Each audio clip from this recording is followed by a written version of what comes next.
곧 예배가 시작됩니다. 온라인으로 하나님께 드리는 예배에 정성을 다해 임해 주시기 바랍니다. 온 가족이 함께 모여 거룩하게 예배를 드립니다. 부모가 아이들의 훌륭한 영적 교사 역할을 하시길 바랍니다. 단정한 복장으로 예배를 드립니다. 성경책을 지참합니다. 예배 10분 전부터 예배 준비를 완료하고 기도합니다. 올바른 자세로 모든 순서에 정성을 다해 참여합니다. 핸드폰보다는 TV나 컴퓨터 모니터로 예배를 드립니다. 예배에 집중하여 하나님의 은혜를 기대합니다. 헌금은 정성껏 준비해서 우편으로 보내시거나 직접 교회 사무실 헌금함에 봉헌합니다.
사랑의 주님, 새로운 하루를 여는 이 시간 저희들을 깨워 기도할 수 있도록 믿음 주셔서 감사합니다.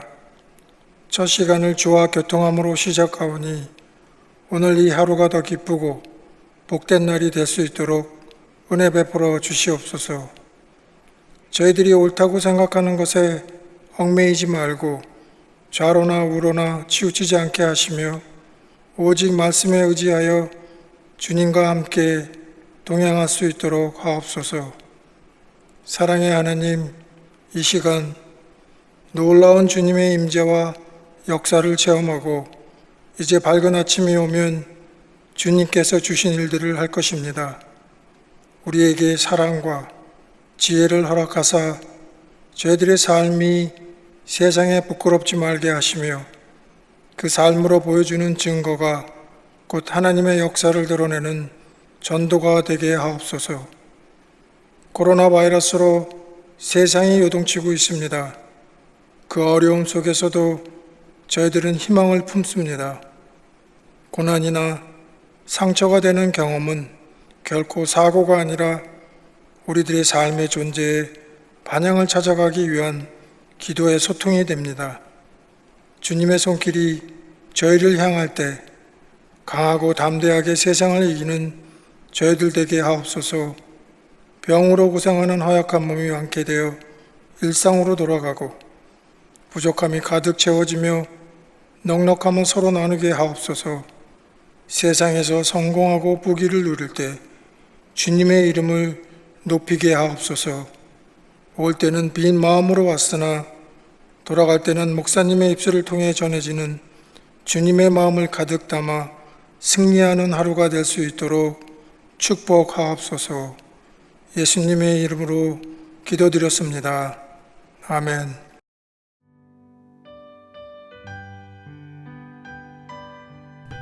오늘 우리에게 주시는 하나님의 말씀은 출애굽기 39장 22절부터 31절입니다. 함께 봉독하시겠습니다. 그가 에봇 받침 긴 옷을 전부 청색으로 짜서 만들되 그 옷의 두 어깨 사이에 구멍을 내고 갑옷 깃같이 그 구멍 주위에 깃을 짜서 찢어지지 않게 하고 청색, 자색, 홍색 실과 가는 배실로 그 옷 가장자리에 석류를 수놓고 순금으로 방울을 만들어 그 옷 가장자리로 돌아가며 석류 사이사이에 달되 방울과 석류를 서로 간격을 두고 번갈아 그 옷 가장자리로 돌아가며 달았으니 여호와께서 모세에게 명령하신 대로 하였더라. 그들이 또 직조한 가는 배로 아론과 그의 아들들을 위하여 속옷을 짓고 세마포로 두건을 짓고 세마포로 빛난 관을 만들고 가는 배실로 짜서 세마포 속바지들을 만들고 가는 배실과 청색, 자색, 홍색 실로 수노와 띠를 만들었으니 여호와께서 모세에게 명령하신 대로 하였더라. 그들이 또 순금으로 거룩한 패를 만들고 도장을 새김같이 그 위에 여호와께 성결이라 새기고 그 패를 청색끈으로 관 전면에 달았으니 여호와께서 모세에게 명령하신 대로 하였더라. 아멘. 오늘 우리에게 주신 하나님의 말씀은 출애굽기 39장 22절부터 31절의 말씀입니다. 오늘 말씀의 주된 내용은 바로 제사장이 입었던 바로 에봇에 관한 내용입니다. 이 에봇이라는 것은 제사장만이 입을 수 있는 그러한 의복이었습니다. 이 옷이라는 것이 참으로 중요하지 않습니까? 우리의 몸을 계절의 변화에 따라 우리 몸을 지켜주는 그러한 역할을 하기도 합니다. 우리 한국의 역사를 보게 되면요, 이처럼 어떠한 의복을 입느냐에 따라서 자신의 신분을 알게 됐습니다. 자신의 신분을 다른 이에게 나타내는 그러한 용도로서, 역할로서 의복을 입기도 하였습니다. 그래서 양반들은 비단으로 옷을 해서 입게 되었고, 그 외에 양민들은 비단이 아닌 다른 재질의 옷을 사용하여 옷을 입게 되었지요. 그것을 보고 그 사람의 사회적인 신분을 알 수 있었다는 것입니다. 현대 사회에서는 이처럼 옷으로 사회적인 신분을 나타내는 시대가 아니기 때문에 이 옷에 관하여 그렇게 민감하지는 않습니다. 구약 시대에 제사장의 옷은 신분을 나타내는 그러한 역할을 했을 뿐 아니라 제사장으로서의 어떠한 사명을 갖고 있는지에 대해서 알리는 그러한 역할로서 이러한 제사장의 에봇, 의복을 입게 되었지요. 오늘 말씀에 22절부터 25절의 말씀을 보게 되면요, 에봇의 모양에 관해서 말씀하시고 25장에는 이 금방울에 관해서 말씀하고 있습니다. 에봇의 받침, 긴 옷의 아랫부분에 이 금방울을 하나씩 달아서 소리가 나게 하였다고 하였는데, 그 금방울의 모양은 바로 석류와 비슷한 그러한 모양이었다고 합니다. 이스라엘 백성들의 옷에는 없는 대제사장에만 갖고 있었던, 그들이 입는 그 에봇에 있었던 이 금방울이 이 에봇의 아랫부분에 달려 있었다는 것이죠. 이 금방울의 그 용도는요, 대제사장이 하나님의 성소에 들어갔을 때 이 대제사장이 살아있는지 아니면은 목숨을 잃었는지를 알기 위해서 이처럼 방울을 달았다고 성경은 말씀하고 있습니다. 저는 오늘 25절에 이 금방울에 관해서 말씀을 묵상하면서 이러한 생각을 갖게 되었습니다. 그 에봇에 달려있는 그 금방울이 어떠한 의미가 있을까라는 것이죠. 여러분, 구약시대의 대제사장이 하나님의 성소에 들어갈 때는요, 목숨을 걸고 들어갔다는 것입니다. 제사장으로서 하나님 앞에 서기 위해 목숨을 걸고 성소 안으로 들어갔다는 것이죠. 여러분도 아시는 말씀이지요. 베드로전서 2장 9절의 말씀에 보면 그러나 너희는 택하신 족속이요 왕같은 제사장들이여 거룩한 나라요 라고 성경은 말씀하고 있습니다. 성경은 하나님의 자녀들이 왕과 같은 제사장이다 라고 설명하고 있다는 것입니다. 다시 말씀을 드리면요, 여러분과 저는 왕과 같은 그런 제사장으로서, 제사장의 모습으로서 살아가야 한다는 것입니다.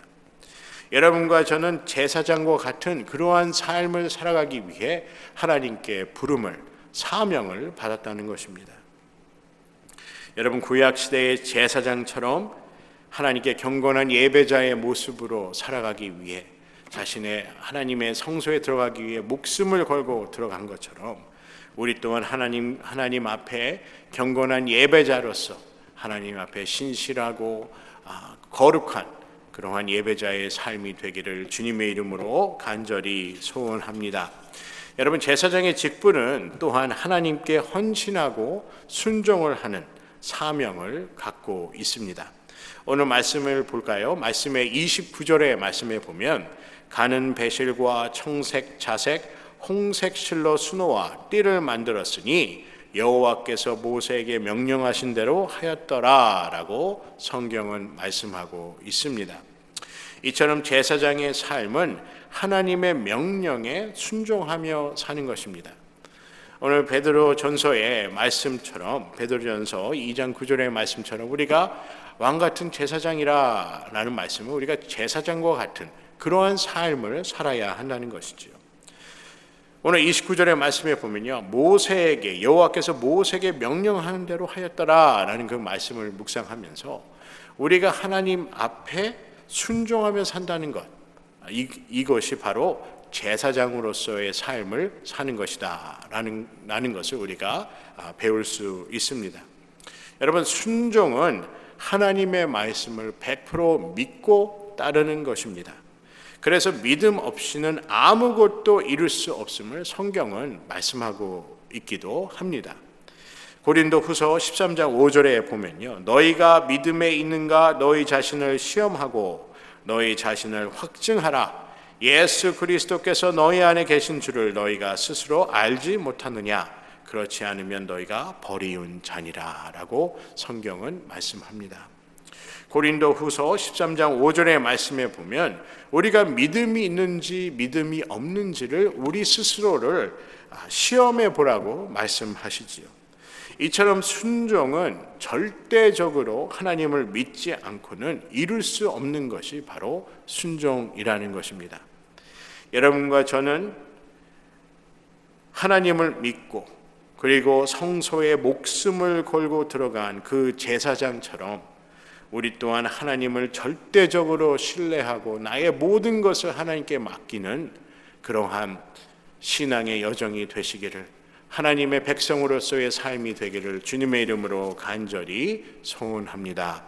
오늘 말씀의 마지막입니다. 마지막으로 30절의 말씀에 보면 그들이 또 순금으로 거룩한 패를 만들고 도장을 새김같이 그 위에 여호와께 성결이라 새기라고 말씀합니다. 여러분, 성결한 삶 또한 바로 제사장의 삶이라는 것이죠. 우리가 하나님께서 우리를 왕같은 제사장이라고 말씀하신 그 이유는 바로 이처럼 제사장과 같이 성결한 삶을 살라는 것입니다. 제사장의 삶처럼 하나님의 자녀들 또한 이와 같이 성결한 삶을 살아야 됨을 명심하며 살아야 한다는 것입니다. 사랑하는 성도 여러분, 오늘 말씀을 통하여 우리 구약 시대의 이 제사장의 그 의복에 관해서, 에봇에 관해서 함께 말씀을 배워 보았습니다. 또 오늘 말씀을 함께 묵상해 보았습니다. 오늘 말씀을 통해서 우리가 함께 배우며 우리가 더욱더 노력해야 될 것은 바로 이처럼 제사장과 같은 제사장의 직분을 받은 그런 하나님의 자녀처럼 우리가 살아야 한다는 것입니다. 구약시대의 제사장들이 하나님 앞에 성결하고 하나님 앞에 목숨을 내어놓고 하나님 앞에 순종하는 그러한 삶을 산 것 같이 우리 또한 하나님 앞에 성결하며 하나님 앞에 나의 모든 것을 내려놓고 하나님 앞에 거룩한 백성으로 살아가는 그러한 예배자로서의 삶을 살아가기를 주님의 이름으로 간절히 소원합니다. 우리의 삶을 다하여 하나님을 절대적으로 믿고 순종하는 그러한 귀한 신앙의 여정이 되시기를 주님의 이름으로 간절히 소원합니다.